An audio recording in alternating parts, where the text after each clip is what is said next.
Ayan.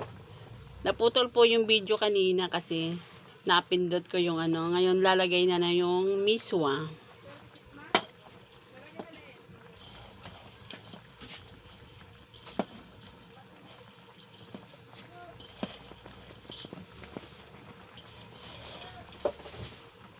Tapos haluin.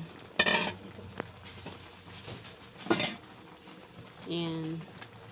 Haluin mo, Ate Jenny.